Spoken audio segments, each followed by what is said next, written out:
You've got choices of red, blue, yellow or purple. And no, this is not a game of Clue. And no, you're not trying to choose your favorite wiggle, although who doesn't love all the wiggles? I mean, I heart yellow. No, these are just some of the grow light option colors that you probably have seen when you're in a storefront or perhaps browsing through Amazon. And plus you can throw in all of those technical jargon terms like lux and lumen and Kelvin and watts and PAR. It gets confusing, right? All for perhaps what you would have thought is just buying a simple light bulb.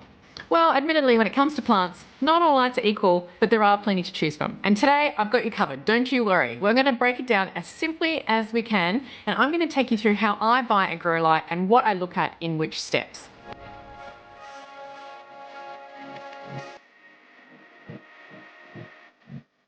So let's just start with a little bit of a simple question first. Why would you need grow lights for your house? Well, technically all plants need light to survive, and if you want your plants to thrive, they need a good, decent amount of lighting so they can flourish and grow bigger and more beautiful every day. And if your house is anything like mine, it might be a little bit darker for what a plant actually needs for it to grow and thrive, and you may need to supplement lights for your plants around the house, depending on the space where you put your plants.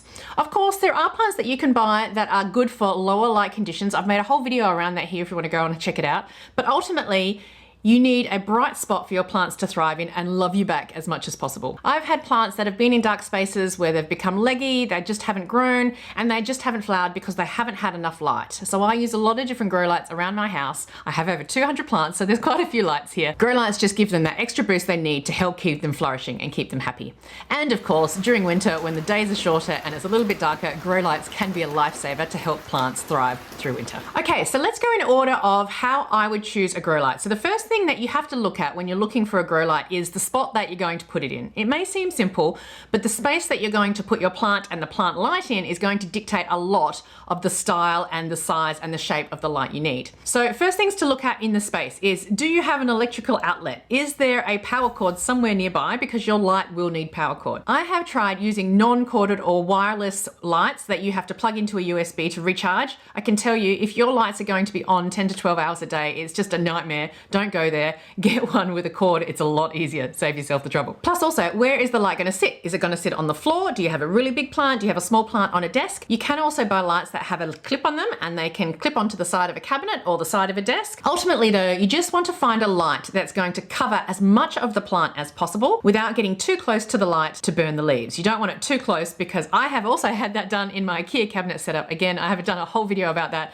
but you don't want your lights too close. Your leaves will burn, your plants just won't be happy. A good rule of thumb when it comes to distance for lighting is try to keep at least around 20 to 30 centimeters away from the plant. Of course, that depends on the light and how strong it is, but ultimately start around the 30 centimeter mark and go backwards or forwards, go further away or closer to. After a little while, just test and trial it. But ultimately, you just want to find a light that fits your plant, that fits the size, and that fits the space as much as possible. Once you've figured out the spot in the house that would dictate how big or how small the light is, you've now got a bit of a thought of perhaps what size and shape. And the lights come in all different sizes, right? You can get a bar light, and a bar light is good for obviously wider areas. I've got a bar light that's vertical that you can just see at the back there.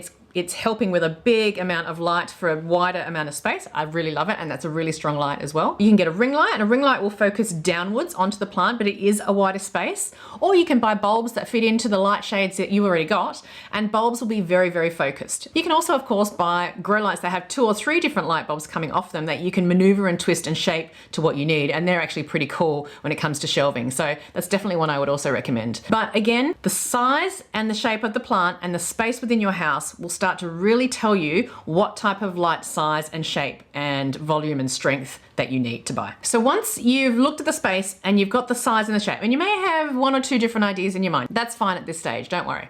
Because the next thing you're going to look at is you're going to start scrolling, you're going to start looking at the lights, and you're going to have a look at all the different color assortments that are available. And there are, as I mentioned in the beginning, quite a few. Now, the main reason there's a lot of colors to choose from is because the light we see outside, the daylight, as we know, is actually made up of a whole rainbow of all these different colors or different spectrum of light. We just can't see it with the natural eye. So when you're looking for grow lights, I'm going to cut to the chase and tell you right now, my favorite light to look for is always something called full spectrum. because what that will do will give you all the colors of the rainbow in a white, bright light. Most grow lights will give you pretty much all the full spectrum amount. If not, definitely look for the words full spectrum on the lights that you buy.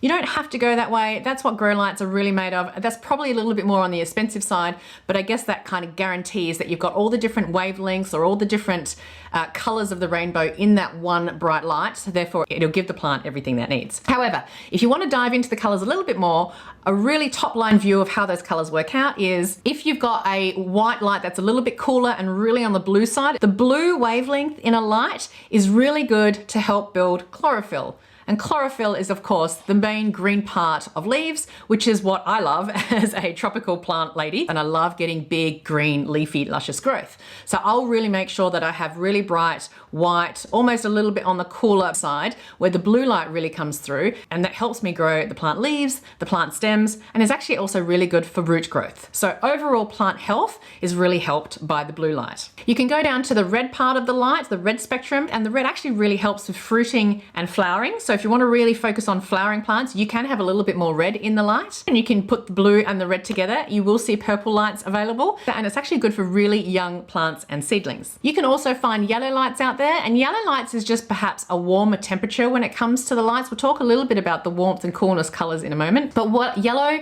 is just a little bit of a softer lighting than the white light. And if you find that the white, bright, full spectrum, bluish kind of light is too strong for you and you get a bit of a headache, or it's, you know, it's stabbing you in the brain or something, then maybe the yellow light does work for you. But again, for me, going back to what I said in the beginning, I always look for just a white light, and I'll look for the words full spectrum. That means that I can move my grow lights around my house, and it doesn't matter where it sits and which plant it looks after. I know it's going to be strong enough for the plant needs. If it's too strong, I'll just move the plant away in distance. If it's not strong enough, I'll probably put it a little bit closer to the plant.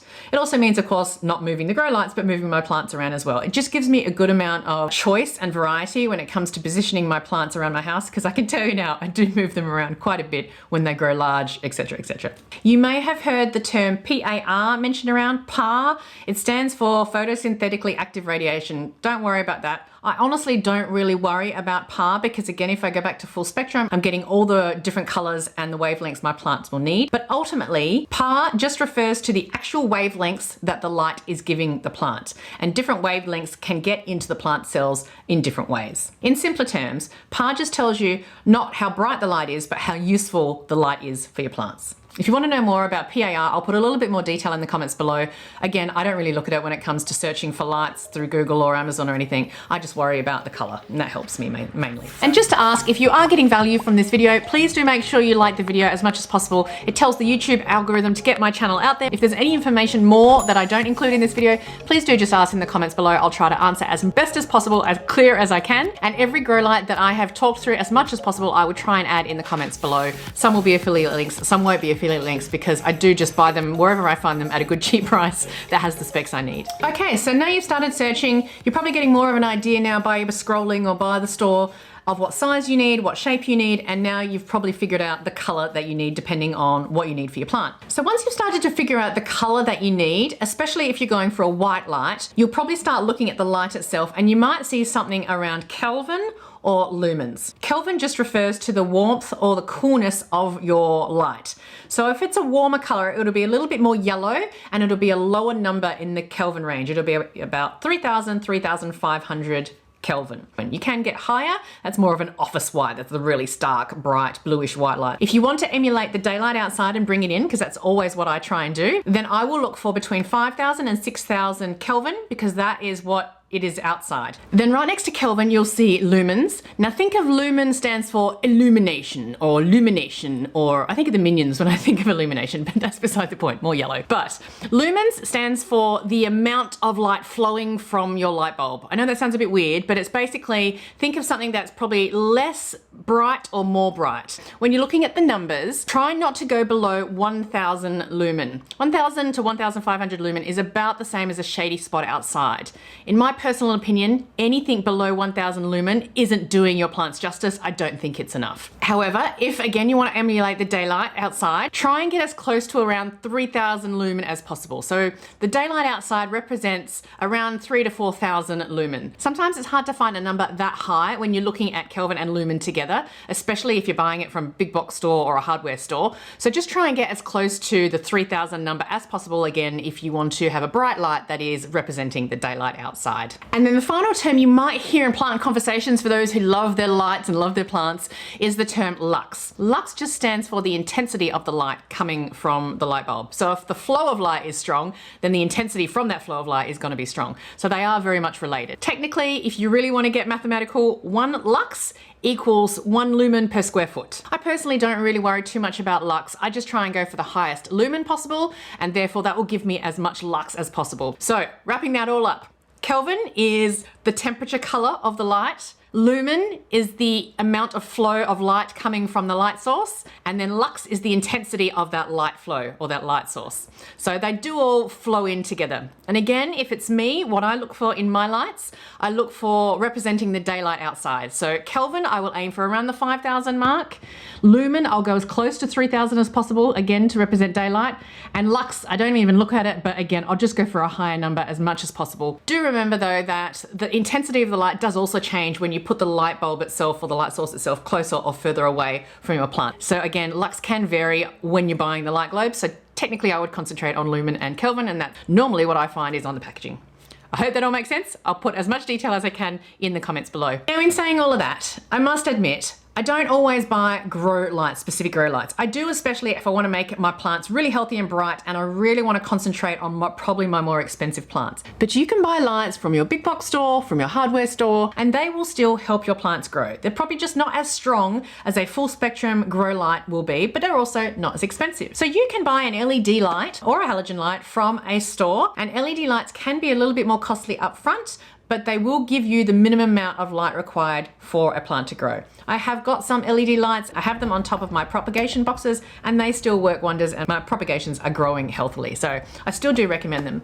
If you're going to choose between an LED or a halogen, LED has a cost up front, but it'll last longer and you won't have to replace it often, and the electricity bill is probably a lot cheaper, whereas just a normal halogen bulb will be cheaper to begin with, but it'll run out, you'll replace it more, and it's definitely more costly on the electricity bill. And look, when it comes to costs, honestly, go for the cheapest one you can find with the specs that you need. So all of the Kelvin and Lumen and all of that you figured out. For me, when I'm looking or reviewing on Amazon, I'll actually look at the worst comments first, because that'll give me whether people are just being fussy about delivery or whether there's something maybe a little bit of an issue or the plant light isn't strong enough in the review. I'll go for the negative ones first. That'll help me know if what I'm going to buy is a good quality product, and then I'll just go for the cheapest option I can find with a good quality review and the specs that I need. So price will absolutely vary, but it's honestly your choice about what you want to pay and what you think the branding and the review and the light would do for your plants. A couple of other tips as well. When you have grow lights, I honestly recommend using a smart system or putting them on some kind of timer.